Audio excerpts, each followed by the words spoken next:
बिस्मिल्लाहिर्रहमानिर्रहीम। अभी हम एडजस्टमेंट्स पढ़ रहे हैं। एडजस्टमेंट में हमने अक्रूवल्स एंड डेफरल्स इसको देख लिया था। आज हम bad debts and doubtful dates को देखेंगे। डेटर जो हैं इसकी तीन कैटेगरी, सन्ड्री डेटर्स या डेटर्स। इसमें कुछ डेटर जो हैं वो अच्छे कहलाते हैं, गुड डेटर्स। कुछ हमारे डॉटफुल डेटर्स होते हैं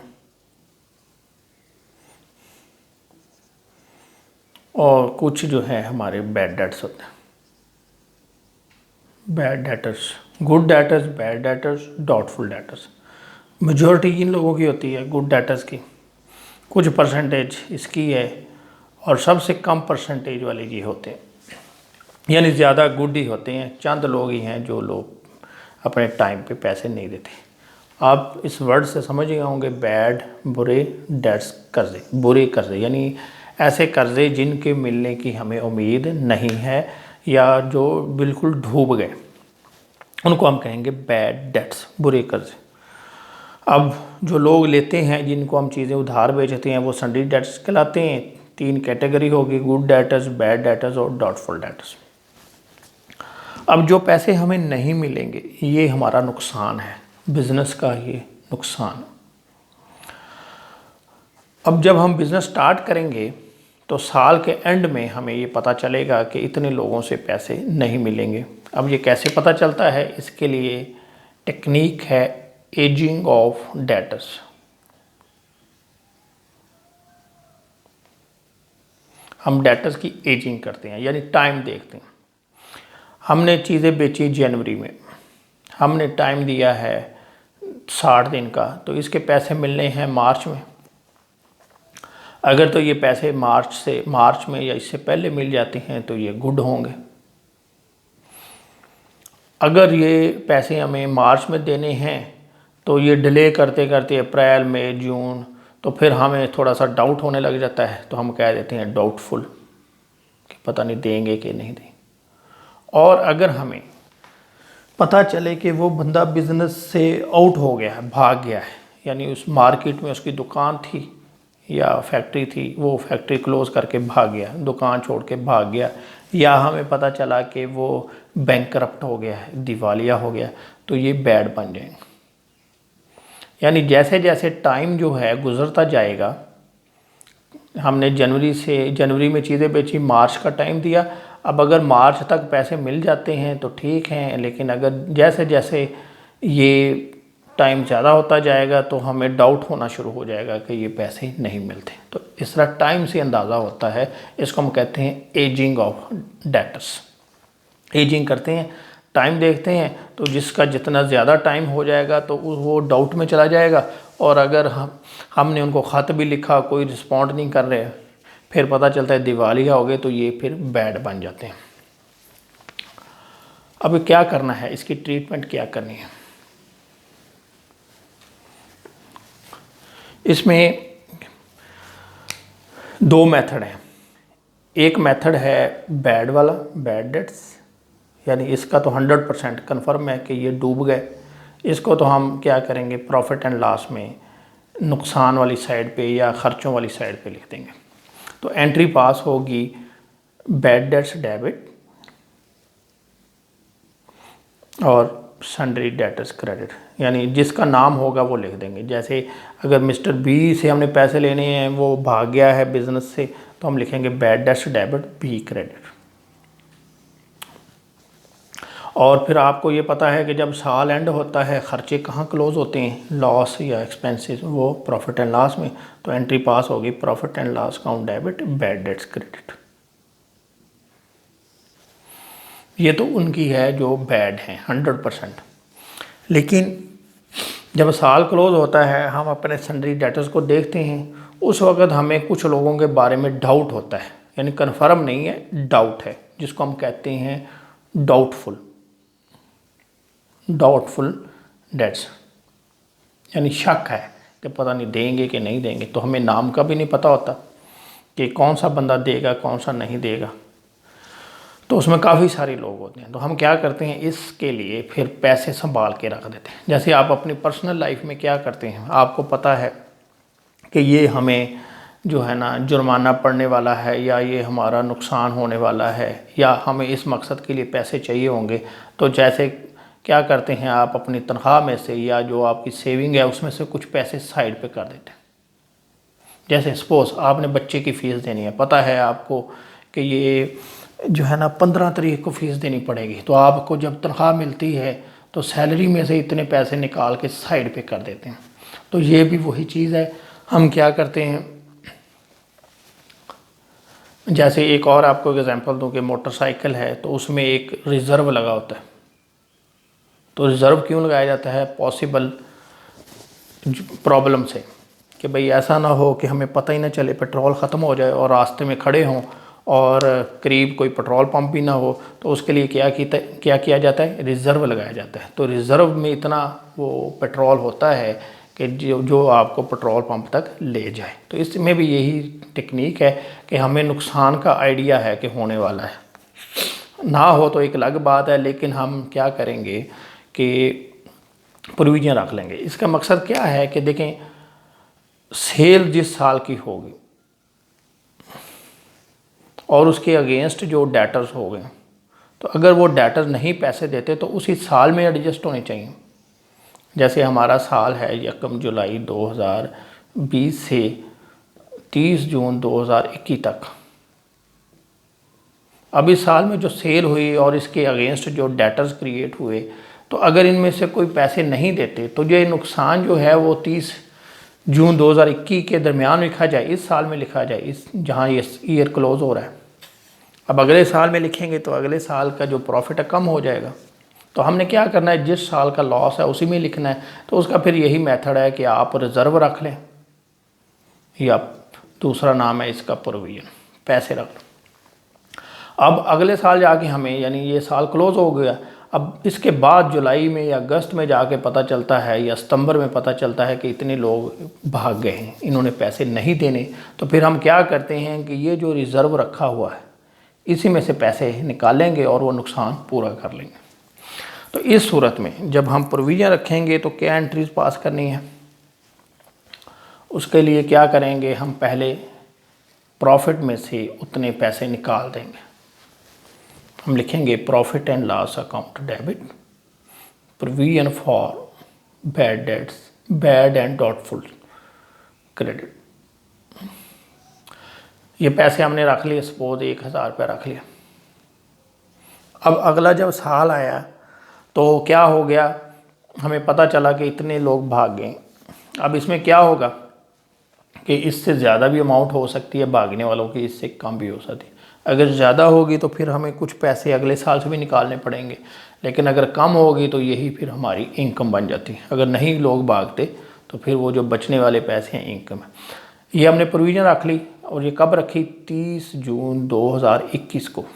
अब आगे आ गया जी अगस्त 2021, अगला साल शुरू हो गया। अगले साल में पता चला जी कि फ़लाँ लोग भाग गए। प्रोविज़न का मकसद ये भी है कि हमें एग्जैक्ट नहीं पता कि कौन बंदा पैसे देगा कौन नहीं देगा, क्योंकि हमारे डेटर जो हैं वो हज़ारों की तादाद में है। जब पता चल गया तो फिर हमने वही एंट्री जो जैसे इधर पास की है, बैड डेट्स डेबिट, और जो भागे हैं उनका नाम, डेटर्स नेम, वो क्रिएट कर देंगे। ओके, इसके बाद क्या है, हमने ये जो नुकसान हुआ है, ये नुकसान इधर हमने क्या किया, प्रॉफिट एंड लॉस को चार्ज किया। हमने किया था profit and loss debit bad debts credit. तो अगले साल जो जिस साल का प्रॉफिट था उसमें से ये कम हो गए। लेकिन अब क्या है कि ये तो बैड डेट्स पिछले साल के हैं, तो इसको इस साल में, तो इस साल के प्रॉफिट एंड लॉस को तो चार्ज नहीं कर सकते। तो क्या करेंगे, ये जो पैसे संभाल के रखे हैं इसमें से ये काटेंगे। तो हम करेंगे provision for bad debts debit और बैड डेट्स क्रेडिट। सपोज ये भी 1000 है, ये भी 1000 है, 1000। तो हमने क्या किया कि इस प्रोविजन को, प्रॉफिट एंड लॉस को डेबिट नहीं दिया, हमने ये जो पैसे संभाल के रखे थे प्रोविजन, उसको क्रेडिट दिया। ठीक है। और ये जो प्रोविज़न है ये एक कॉन्ट्रा एसेट अकाउंट है, इसको हम कहते हैं कॉन्ट्रा एसेट अकाउंट। ये जो प्रोविज़न रखेंगे आप, एक तो ये प्रॉफिट एंड लॉस में जैसे इधर चार्ज हुई ये उधर प्रॉफिट में से कम हो जाएंगे, और साथ साथ हम क्या करेंगे, सन्ड्री डेटर्स के अगेंस्ट इसको माइनस कर देंगे बैलेंस शीट में, लेस करके ना इसको सन्ड्री डेटर्स में से माइनस कर देंगे। सन्ड्री डेटर्स को क्रेडिट नहीं देंगे, उसकी रीज़न क्या है कि जब हम प्रोविजन रखते हैं तो हमें नहीं पता कौन से बंदे जो हैं पैसे नहीं दे रहे, हम क्या करते हैं ये यूज़ करते हैं कॉन्ट्रा एसेट अकाउंट, लेस उसी में से करेंगे सन्ड्री डेटर्स में से। लेकिन जब कंफर्म हो जाएगा फिर हम इस अकाउंट को ख़त्म कर देंगे। ये देखें ये क्रेडिट था, इधर डेबिट हो गया, और सन्ड्री डेटर जो है ना जो जिसको क्रेडिट होना चाहिए था ऐसे ही। अब देखें एंट्री वही बच गई, इधर क्या था बैड डेट्स डेबिट था, बैड डेट्स क्रेडिट हो गया, पीछे एंट्री बची profit and loss debit sundry debtors credit. इधर देखें इधर प्रोविजन क्रेडिट है, इधर प्रोविजन डेबिट हो गई। इसी तरह बैड डेट्स डेबिट था, बैड डेट्स क्रेडिट हो गया, तो सेम एंट्री इधर भी बच गई, profit and loss debit, profit and loss debit, debtors credit, debtors credit. तो ये तो एंट्री हैं जो आपको मैंने समझा दी हैं कि कैसे होंगी। अब हम आते हैं कि जब हम प्रॉफिट एंड लॉस अकाउंट बनाएंगे तो वहाँ पे क्या करना है। प्रॉफिट एंड लॉस अकाउंट बनाते वक्त तो उसमें आपने एक ये टर्म है बानो, BANO बानो, इसको याद रखना। इसमें क्या होगा, ये आपका प्रॉफिट एंड लॉस अकाउंट है, ये आपकी बैलेंस शीट है। प्रॉफिट एंड लॉस में आपने क्या करना है कि सबसे पहले लिखेंगे बैड डेट्स, फिर इसमें ऐड कर देंगे एडिशनल बैड डेट्स जिसको हम फर्दर बैड डेट्स भी कहते हैं। ये जो बैड डेट्स हैं इसमें कुछ चीज़ें आपको मिलेंगी ट्रायल बैलेंस में और कुछ मिलेंगी एडजस्टमेंट में।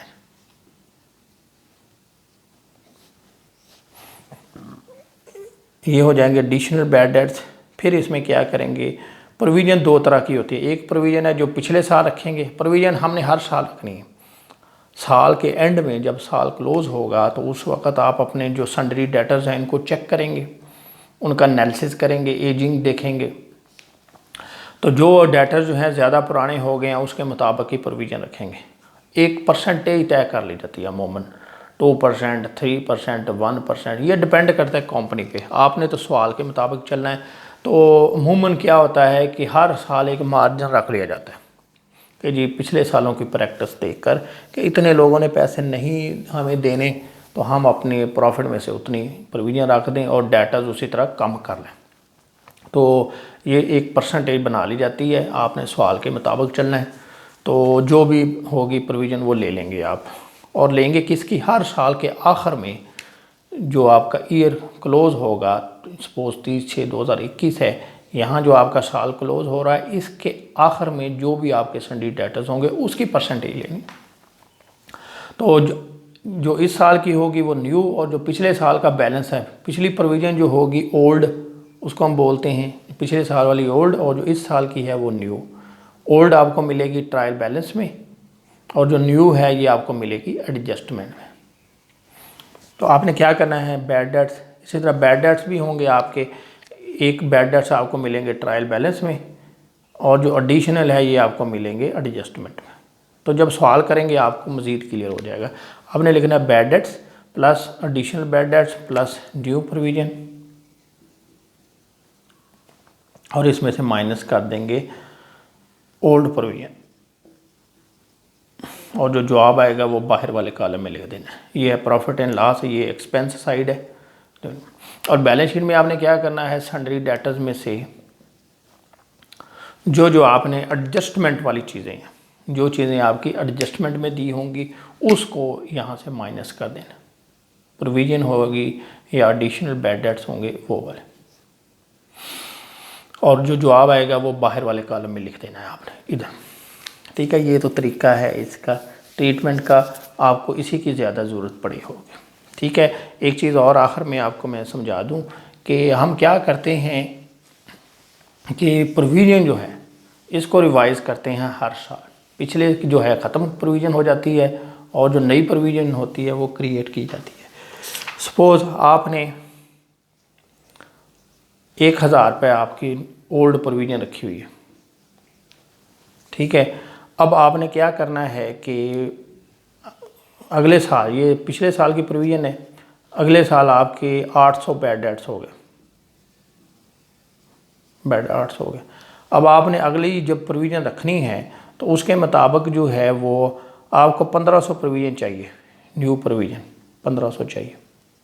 अब क्या करेंगे, आप पिछली ख़त्म करेंगे। देखें यहाँ पे आपके जो बैड डेट्स हैं वो 800 हुए।